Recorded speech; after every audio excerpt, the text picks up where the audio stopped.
Dedicate the shirt to his refuah if you'd like. I don't know. Yes, okay. So we'll dedicate this refuah to all Cholim of Klal Yisrael and also to Pinchas Kalman ben Rivka. I just got this message a few minutes ago. Someone who had a stroke and needs our tefillot and learning as well as counted amongst that. Okay, so continue. Damon, just stop me if I go on too long. Okay. Sure. Continuing with the theme of friendship. Definition of a friend, the good versus the bad. Avos the Rav Nosson in chapter 18 describes the way a friend should behave towards one another. And it says, who is the friend of whom the sages speak everywhere?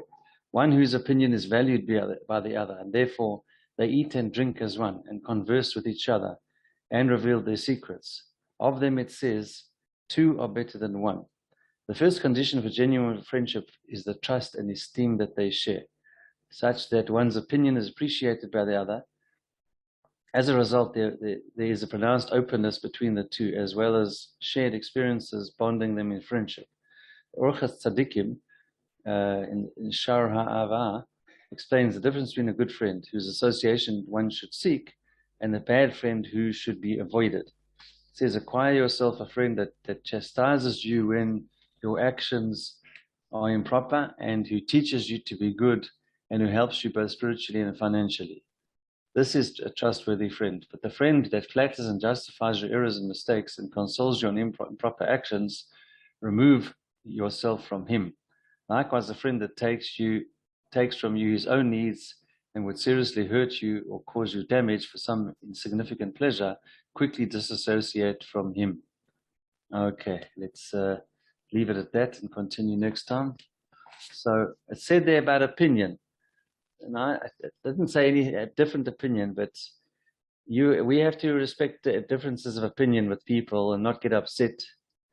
That's being respectful, even though we may disagree.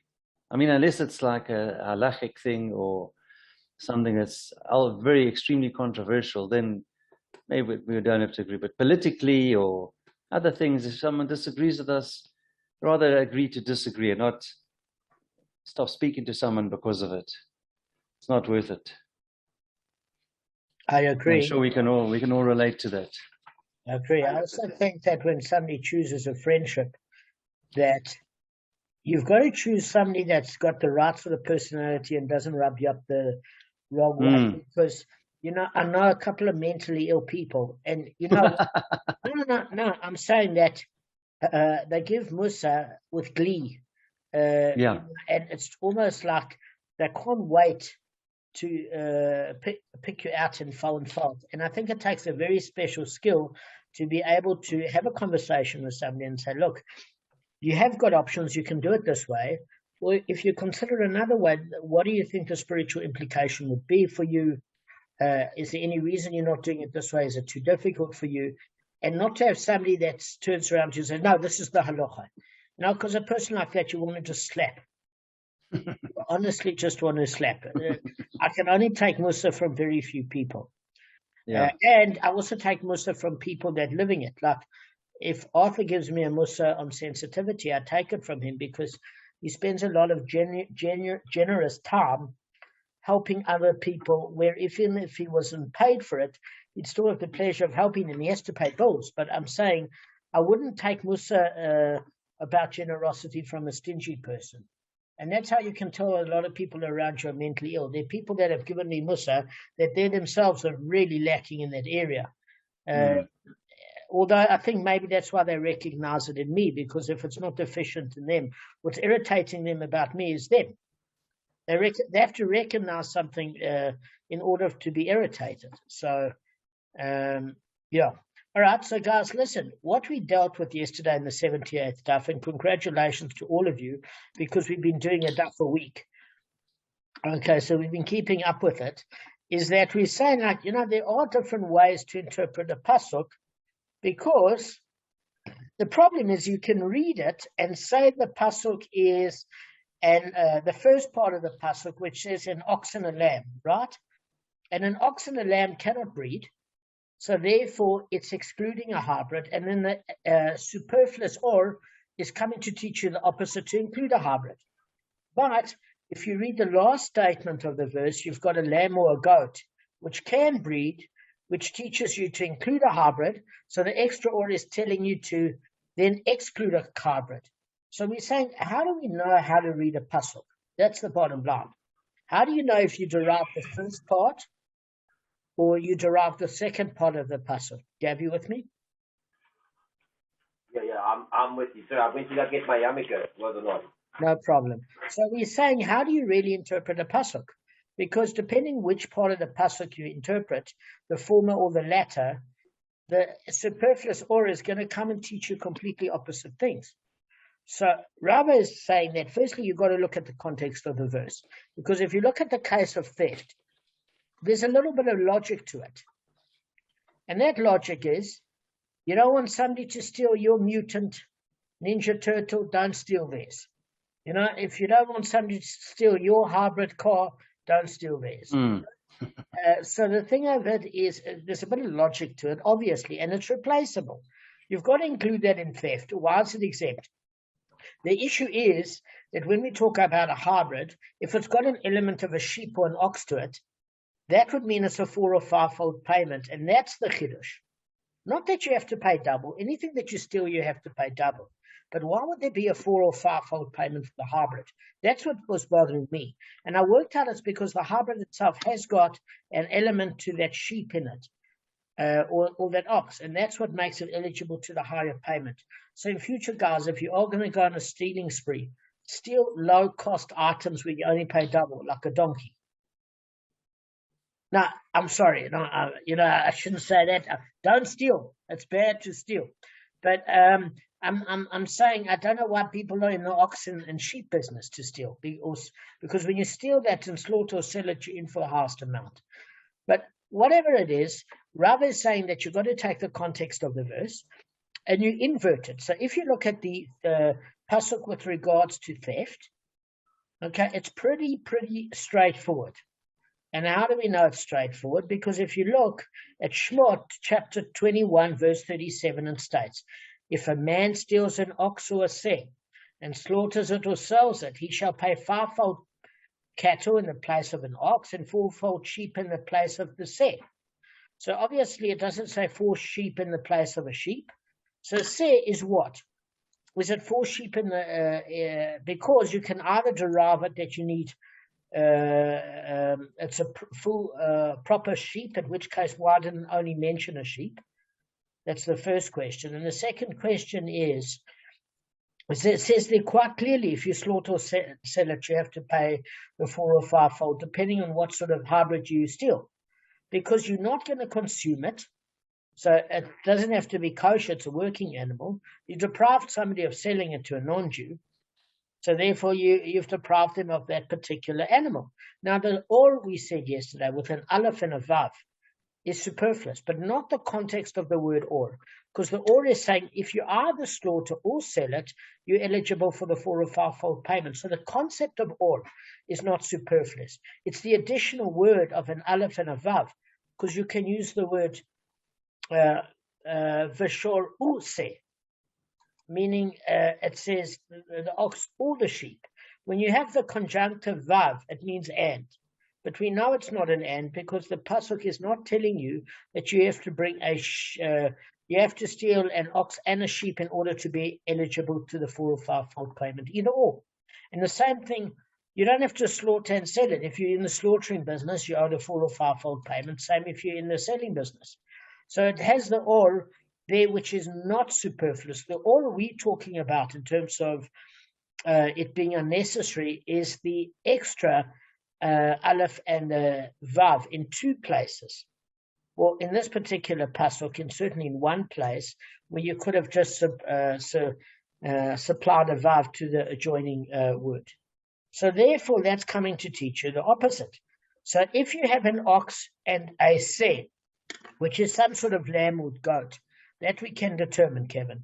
If the 2 of them are together, they're not going to produce a hybrid because, as you said yesterday, they've got different gestation periods. So then you think we don't include it in the theft, and the or is coming to teach you, you do add it to the theft. Okay, so that's what the superfluous or is coming to teach. But He's saying with regards to consecration, this in Rashi is bringing the 78th daf of Chulin. It says in Deuteronomy, Devarim, chapter 14, verse 4, these are the animals that you may eat: an ox, a seah of lambs, and a seah of goats. And obviously it uses the seah of lambs to say that a seah of lambs, meaning it has to come from both the father and the mother from a lamb, so the offspring is a proper lamb.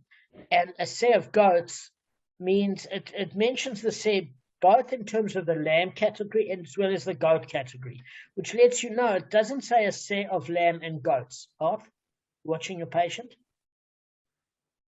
So as a seah of a seah of lambs and goats means that you can take a offspring of a goat and a lamb, and therefore you can have the hybrid. But it's saying no. A seah of lambs, that's one category. A seah of goats, that's another category. And therefore, you can determine from there it has to be a full-blooded animal. So that's not exactly allowed as far as consumption is concerned to eat.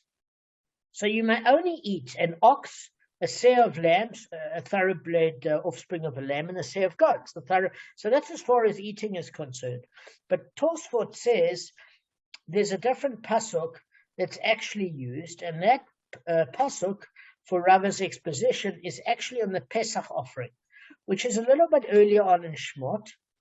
It's chapter 12, verse 5, which says, a seah unblemished, a male within its first year you shall take for you. From the lambs or from the goats you shall take. But the very fact that it says from the lambs or for the goats, and it uses the plural in terms of categorization, it means it's a thoroughbred of either two lambs or two goats, but not a crossbreed of the two. So that's the proof that you can't consecrate it there. And even if you look as far as Leviticus, Vayikra, chapter 22, verse 27, when it says, an ox or a lamb or a goat, when it is born, shall remain under its mother for 7 days, and on the 8th day, or from the 8th day, it shall be acceptable for a firing offering to Hashem. So in that particular case, we're just going to look at we're just going to analyze that case. But as far as the Pesach offering is concerned, that's not included in terms of hybrid consecration. It's clear. Rava says, look at the verse. So in this case is where the confusion lies, in that case of Leviticus. Because what does it say with regards to the animal as a temple offering? An ox or a lamb. This excludes a hybrid from being brought as an offering. The verse continues, or a goat. And that excludes a mutant. In other words, an animal that's born of 2 sheep but has the appearance of the goat. So what we are saying is, you've also got to look at the context of the verse there. Because you can either have it inclusive or exclusive in terms of the pasuk. Rava says there's no hard and fast rule that the word or per se denotes an inclusion or an exclusion. You've got to read the pasuk. That's what he's saying. So it's not a general rule. So the Gemara asks, listen, I don't understand in that one particular pasuk. And that one particular pasuk, I'm just going to try and see if I can share my screen. If you guys just give me one fraction of a second, I'm going to do my best for you. Just give me one sec.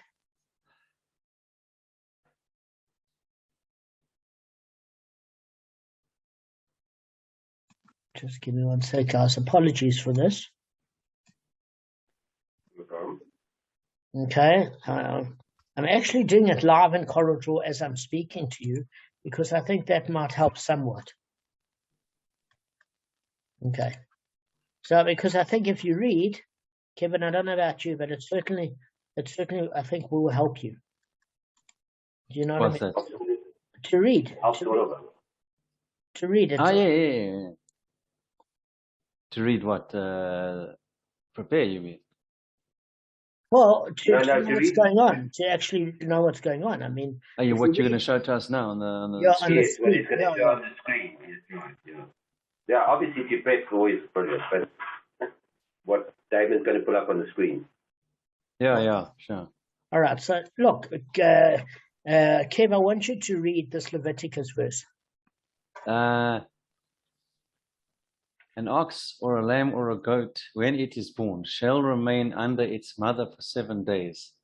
And from the 8th day, it shall be acceptable for a fire offering to Hashem. Stop there. Okay. So the Gemara is now bringing, you've got a problem.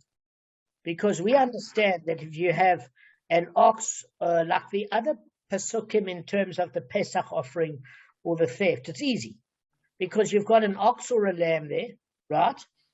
And that's easy in that case because can an ox and a lamb produce a hybrid? Yes or no? No. Correct. Only a lamb and a goat. Correct. A lamb and a goat can. Correct. So when the other passages we read is that an ox or lamb means there's no hybrid, so you think you exclude the hybrid of that particular case. And then when you see an or, you know that you have to do the opposite and include it. Then when you see another pasuk that talks about a lamb or a goat, can they produce a hybrid? Yes. Yes. Yeah. So therefore you would include a hybrid, but then when you read the word or, like here, it would become to show you the opposite, that it's excluded. So all the other pasuks we understand in terms of theft, in terms of the Pesach offering, etc. This is the one that stumps us a little bit. Even in terms of kashrut, we understand, it's easy. This one is a bit of a trick. Why is it a trick, Kevin? Let me show you. You're looking at the screen. There are two problems here. Okay, I'm going to show you what the problems are. Okay.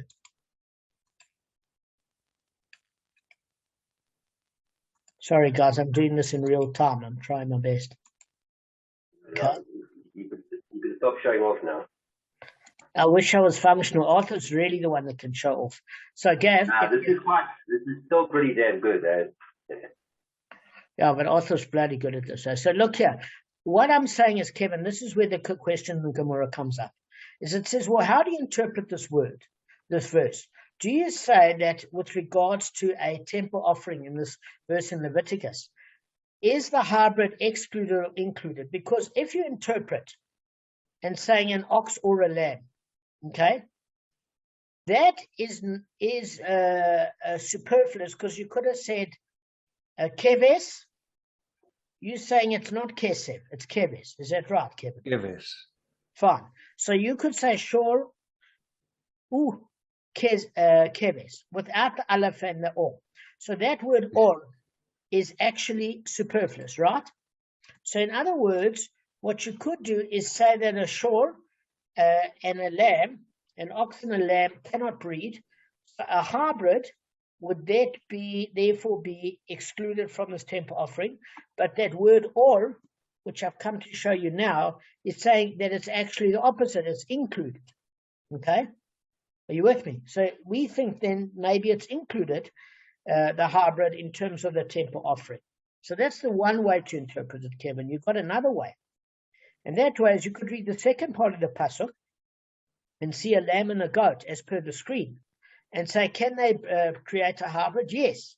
But that second word or over here, keves va'es, a lamb or a goat, is unnecessary because you could say u'es without the aleph and the vav.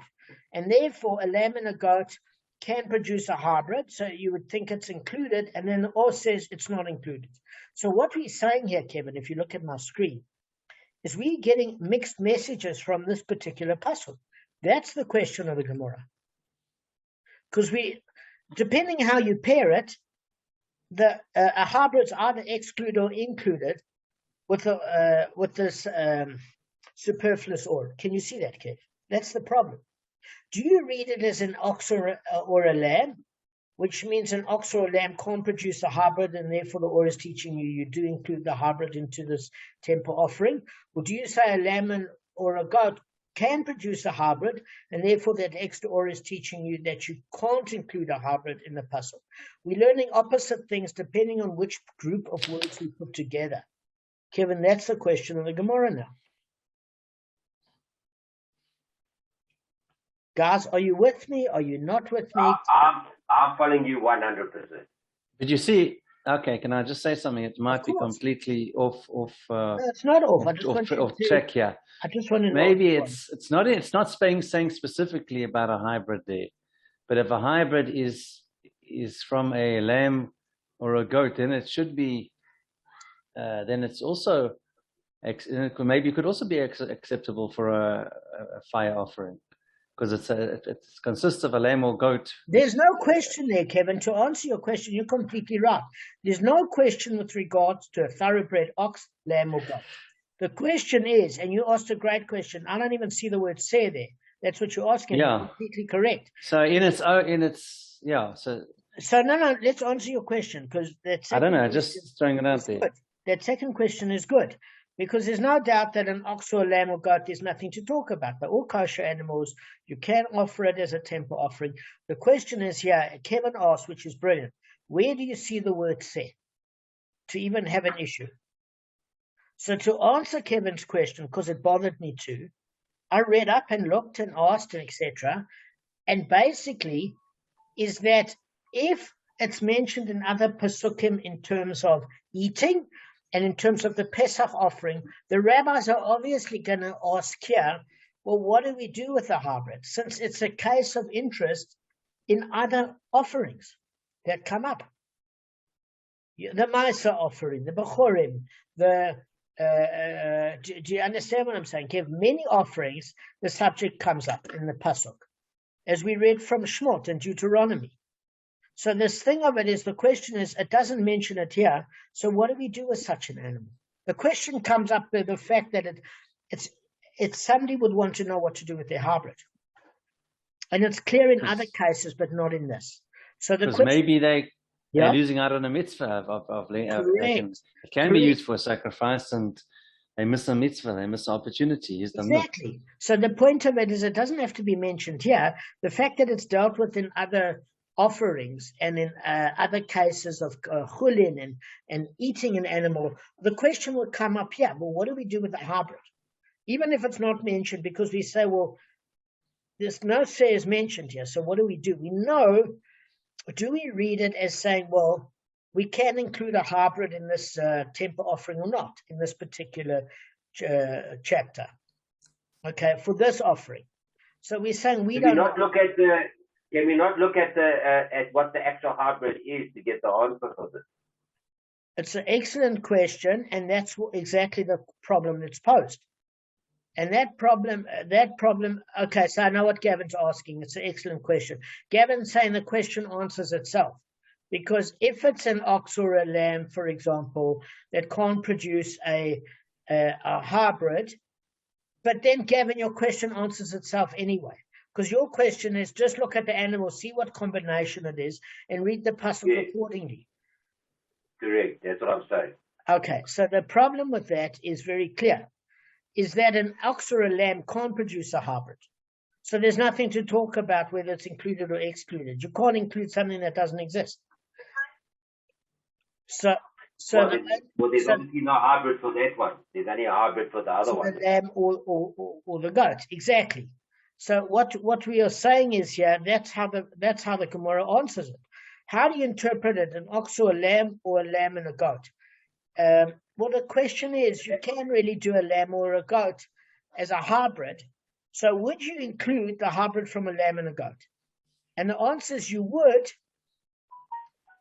except there's an or there that comes to teach you the opposite. So in other words, when you saw an ox or a lamb or a goat, and there was a breeding from a lamb or a goat, you'd say, all right, let's include it under the temple offering. But that word or is coming to tell you can't, it's excluding it.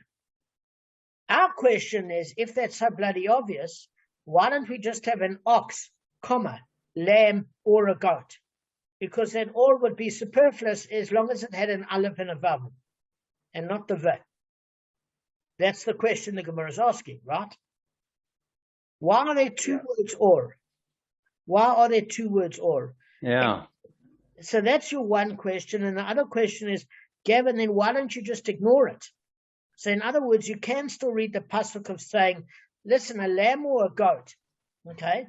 the hybrid you can include, but the or teaches you can't. So we might say, no, you read an ox or a lamb that doesn't produce a hybrid, and therefore the or is teaching you can, so therefore your hybrid of the lamb or the goat you can add. In other words, it's coming to counter the other superfluous or. That's the question of the Gemara. How do you read the pasuk, in the beginning or the end? Because the double or would cancel each other out like a double negative. We've learned about double negatives before. Do you know what I'm saying? Gav, it's one of the Talmudic principles. Do you understand what I'm saying? No, I know exactly what a double negative is. I mean, I know it from other stuff, just from life in general. So a double negative means that there's two ors that cancel each other out. Yeah, which means, but we want to try use it, but you say, yeah, they're going to cancel it. Hang on, just let me explain what the Gemara means. Is that if the double ors canceling each other off, then you still sit with the problem, and you say, if you group together the word ox and a lamb, and they can't produce a hybrid, you don't bring yours, or do you now interpret it and see your lamb or goat hybrid, which does exist, and since the two ors cancel each other out, then you actually can bring your hybrid. That's the question in the Gemara. So whichever way you look at it, the question is, which way do you read the pasuk? Even if you're able to determine, will you actually have a hybrid from a lamb or goat? Does that mean then that the one or is saying that, well, you would be able to bring your hybrid, but the one or is saying, well, you can't? Or do the two ors cancel each other out and means you can? Depends if you're reading the first part of the or from the first part of the pasuk or the second part. So the question reasserts itself. The Gemara is saying you could interpret it either way. We don't know how to read it. So we need a bit of guidance from Rabbi, right? So Rabbi is saying, look at the context of the verse. And the context of the verse is as follows. Is that two ors would be stupid. You don't need two. And so then rather not write any, Gavin. That's what Rabbi is saying. Don't write any then, okay? If they're going to cancel each other out, what's the point? Then you might as well not. So he's saying that coming to teach you two different things. Is that you look at it from the second part, the lamb or the goat, which says there is a hybrid that comes out. What do you do with your hybrid? The first or is teaching you to exclude your hybrid from this temple offering. The second or is saying you exclude a mutant, because you wouldn't have known to exclude a mutant, because a mutant is technically a thoroughbred, just doesn't look like it. So just because you can't bring a thoroughbred doesn't mean you can't bring, you won't be allowed to bring a thoroughbred that doesn't look like it, because it's a thoroughbred that doesn't look like a thoroughbred is still a thoroughbred. So the reason why you need two ors is one to exclude a mutant and one to exclude a hybrid. So you have. Is the hybrid coming from is the hybrid exclusion coming from the blue circle and the other one from the red circle, the mutant? Well, all it's saying is it would be coming. The hybrid would be coming from the red circle for sure, because a lamb or a goat does have a hybrid, and therefore you could think you're bringing your hybrid. So that first or with an aleph vav is teaching you can't. Then the second or by an ox and a lamb is the superfluous one, which tells you can't bring a mutant. So it's the other way around. Okay, all right. Because the one can produce a hybrid. Correct. So the or is telling you it's still excluded. And the second or is telling you by the ox and the lamb, a mutant is excluded, even though it's a thoroughbred, because it doesn't look like it. I don't know who the hell worked this out. Unbelievable. Okay, but it was difficult to learn this, I must tell you. It's not so clear. Sure.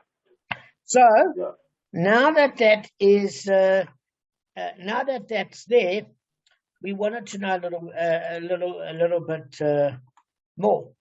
Okay, so the question is, let's just try and see if we can go a little bit further. So if there's a general rule that it's excluded, except for the verse in theft, which Arthur said a few shirim ago, it's obvious that it's included. You don't have to be like a posek to read the verses. It's obvious if you steal something, you replace it, which I thought is a very logical point. And so he's saying, well, then generally, if the rule is that the binyan of Rava is that it teaches you that you've got to exclude a hybrid, except in the case of the fourfold or fivefold theft payment. What do you need? What do you need that term said to teach? In other words, we can look at a pasuk and know that anyway, except for this particular last pasuk with the temple offering. Why? Because if you look at it, even though there's an established model with regards to the term seh, and it's generally meant to exclude a hybrid except in the case of a theft, because the other verses, it's obvious. What's the purpose of the law? If you would suggest that it was taught in order to disqualify a hybrid as an offering, why it's written explicitly regarding an offering, an ox or a lamb, which is to exclude a hybrid. Whose computer's doing that?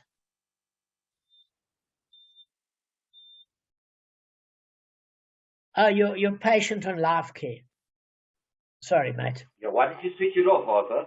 Yeah, Arthur. Arthur is disturbing us.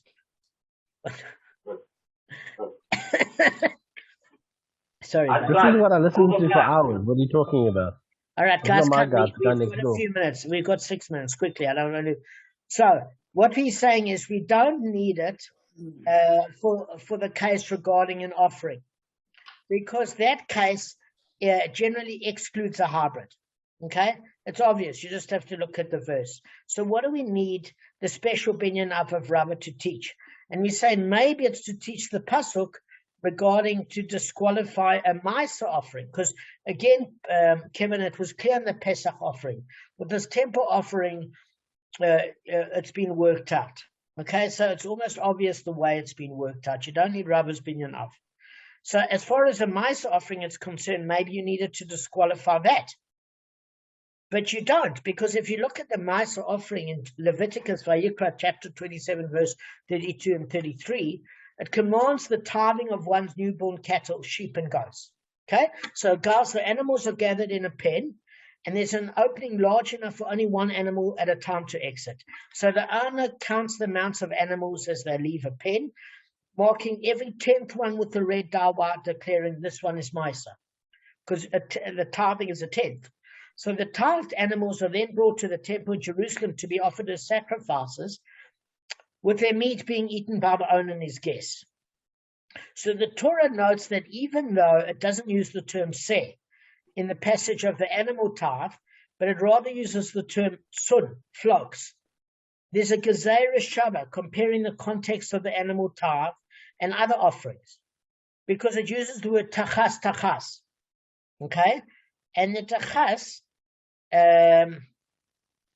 is mentioned in that pasuk with regards to the temple offerings as well as tithes. So you might have suggested that you would need it in that case, but you don't, because what does tachas mean? It means under the staff. Underneath. So it means it means under. So it means when each animal passes under the owner's staff while he's counting it, the 10th one shall be holy, because it appears in the pasuk it shall remain tachas under its mother for 7 days. That's what we read in the previous temple offering, and it uses that Gezeirah Shabbat to teach that the laws that apply to offerings also apply to the Maisa animal tithe, because it uses a Gezeirah Shabbat that a hybrid which is invalid for the offering is also invalid for a Maisa offering, and therefore you don't need Rava's binyan of to teach that, because the Gezeirah Shabbat is teaching you the same principle.